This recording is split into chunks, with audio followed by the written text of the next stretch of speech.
যারা নাকি নেতাকর্মী আছে, ছাত্র দলের, যুব দলের যারা আছে, এদের অত্যাচার যে কোন পর্যায়ে পৌঁছে আপনি চিন্তা করতে পারবেন না। কিন্তু রাজনীতিবিদ না, সে একজন ব্যাংকার। তুই রাজনীতি কি বোঝে? রাজনীতি খাওয়া বোঝে না উনি। এই সরকার যদি আরো থাকে বাংলাদেশে, এই দেশ শেষ। আমাদের বাংলাদেশ নিয়ে বিশ্বের মানুষ হাসে যে বাংলাদেশের পলিটিক্স এত নোংরা। যেমন মালয়েশিয়ান একটা ভাষায় বলে বাংলাদেশের পলিটিক্স কত বাংলাদেশ, মানে কত অর্থ হচ্ছে কি একবারে নোংরা পলিটিক্স। মুক্তিযোদ্ধাকে যখন তার পাশে, তার সারাউন্ডিং এ, তার বিল্ডিং এর চারপাশে যখন বাজে স্লোগান দিয়ে, জঘন্যতর স্লোগান দিয়ে যখন তাকে আটকে রাখা হয়, এটা এই দেশের জন্য লজ্জাস্কর। আমি যে কোনো জায়গায় দাঁড়িয়ে এই কথাটাই বলতে পারি।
এরা যে পাগল ছাগল দিয়ে দেশ চালাচ্ছিলেন এটা তো তার প্রমাণ, তাই না? সারাদিন বসে বসে প্রশ্ন করতো তারা, প্রশ্ন তেল নিয়ে আসতো না?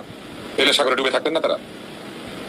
আপনাকে কঠিন ভাষায় বলতে চাই, যদি আপনি এই দেশ চালাতে না পারেন, দেশ ছেড়ে চলে যান।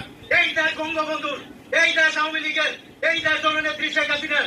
এক বিন্দু রক্ত থাকা পর্যন্ত আমরা আওয়ামী লীগের নেতা কর্মী আপনাকে ছাড় দিব না। প্রত্যেকটি হত্যা, প্রত্যেকটি আইনের বিচার দিতে হবে আপনার। যদি না দেন, আপনার 32 নম্বর বাড়ি ভাঙার অপরাধে আপনার যমুনা আমরা ঘেরাও করবো। আপনার বাড়ি আমরা চিনি, আপনার ঠিকানা আমরা চিনি। সময়ের অপেক্ষা, জননেত্রী শেখ হাসিনা ডাক দিবে, আমরা সেই ডাকের অপেক্ষায় সারা দিয়ে আপনাকে নিঃশ্বাস করে দিয়ে বাংলাদেশের সেই মুজিবী আদর্শ, জননেত্রী শেখ হাসিনার আদর্শ